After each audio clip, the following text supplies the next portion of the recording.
porque las historias de terror les han quitado el sueño a grandes y a pequeños desde épocas milenarias. Pero anteriormente se hacían pues de generación en generación y con leyendas. Hoy en día, gracias a los libros, nosotros podemos sorprendernos y dejar volar nuestra imaginación. Y el día de hoy en el estudio se encuentra con nosotros José Luis Ortega para hablar de esto. ¿No es así, José Luis? Así es, Hola. muchísimas gracias. Bienvenido, Hola. José Luis. Buenos días, ¿cómo estás? Muy bien, muchísimas gracias. Pues muy contento de estar aquí, sobre todo para hablar de un tema padrísimo como es la literatura y bueno, por las fechas también en específico, pues, la literatura de terror, ¿no? ¿Qué nos traes el día de hoy? Pues bueno, vamos a hablar de 3 libros muy interesantes, 2 grandes clásicos de la literatura. Uno de ellos es La caída de la casa de Usher, un libro que escribió Edgar Allan Poe. Está considerado una de las principales obras dentro de todo el corpus de su obra, está considerada como una de las más importantes obras. Y es una historia que nos habla de las obsesiones muy propias de Poe, unas obsesiones pues, que tenían que ver con situaciones de la mente, con miedo, evidentemente, pero más que hablar de situaciones espectrales o de situaciones sobrenaturales, siempre Poe tuvo un poco como toda esta intención de llevar su literatura a una racionalidad mucho más tangible, ¿no? El hecho de que esta novela es una novela larga, es una novela que tiene bastantes páginas. Poe está considerado también como un gran cuentista, tiene cuentos muy cortos. La caída es una novela más larga. Nos habla de 2 personajes, básicamente. Está narrado por un tercer personaje que es quien narra todo lo que ve en la mansión Usher, ¿no?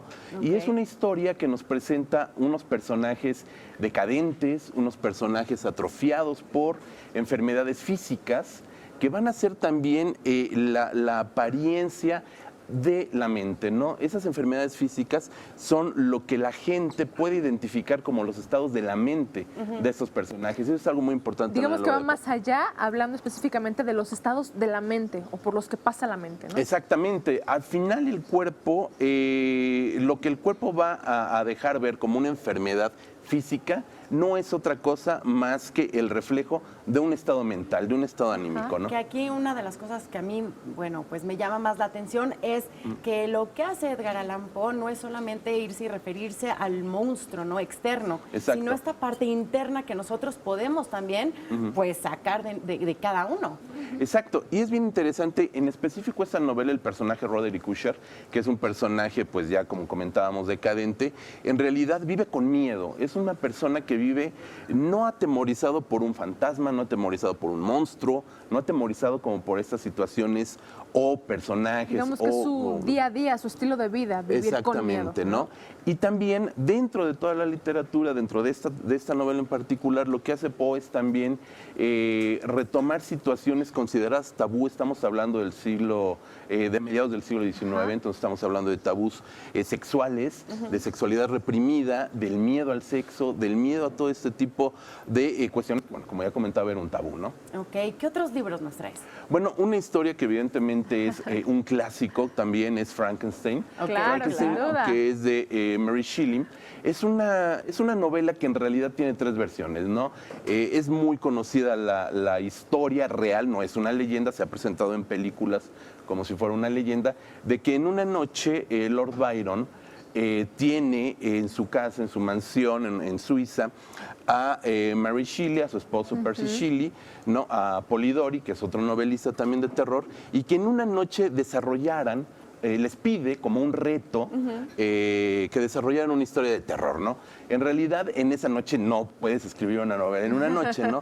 Pero lo que sucede allí es que Mary Shelley desarrolla la historia, la anécdota principal de este científico que juega a ser Dios, ¿no? De allí también el subtítulo de la obra, que es El moderno Prometeo, que es justamente, y lo comentamos ahorita fuera del aire, como este periodo de la historia donde la ciencia y una primigenia tecnología ya se estaba formando, ya se estaba conformando como una parte más del cotidiano de la humanidad, pero todavía sin entender realmente cuáles iban a ser los alcances que tuvieran, ¿no? Entonces Mary Shelley retoma partes de avances científicos para la época, el manejo de la electricidad, cómo ya se experimentaba con la electricidad. Que sin duda para la época eran impresionantes, ¿no? Eran absolutamente impresionantes, ¿no? La novela, la primera versión, bueno, esa noche fue en 1816.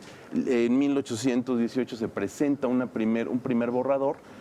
Por supuesto, el esposo de Mary Shelley le da una revisada, él era editor y novelista, pero hasta años después, en 1830, es cuando surge ya la novela que conocemos como Frankenstein. Claro, ¿no? además tomó muchos Impresionante. años también para poderse escribir de tal forma. Sí, de hecho, Mary Shelley tenía 19 años cuando crea esta primera versión. Wow. Esa noche de esta cita con A su Byron muy tenía corta 19 edad. años. Sí.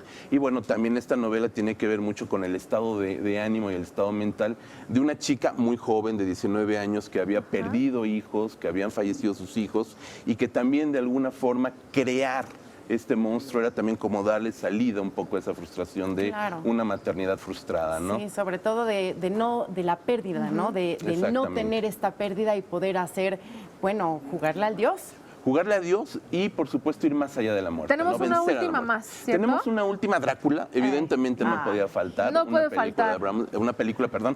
Una novela de Bram Stoker, que bueno, también no es, hay que decirlo muy claramente, no es la primera novela de vampiros que existe, pero sí es la novela que define completamente el personaje del vampiro aristócrata, del personaje de vampiro que viene de Europa hacia, de una Europa meridional, de una Europa extraña, fría, húmeda, lóbrega, a una Europa en Inglaterra moderna, ¿no? A una ciudad cosmopolita, y es este choque justamente de las tradiciones, de las grandes leyendas en un contexto pues ya evidentemente cosmopolita y de vistas hacia un futuro pues lleno de tecnología y de otros avances donde siempre lo siniestro va a ser el elemento que va a venir a Digamos que ahí se da a desestabilizar, conocer ¿no? de una forma mucho más completa a este personaje, tan famoso, por cierto. Sí, porque el personaje del vampiro venía ya desde otras tradiciones, tradiciones rumanas muchas, tradiciones gitanas también,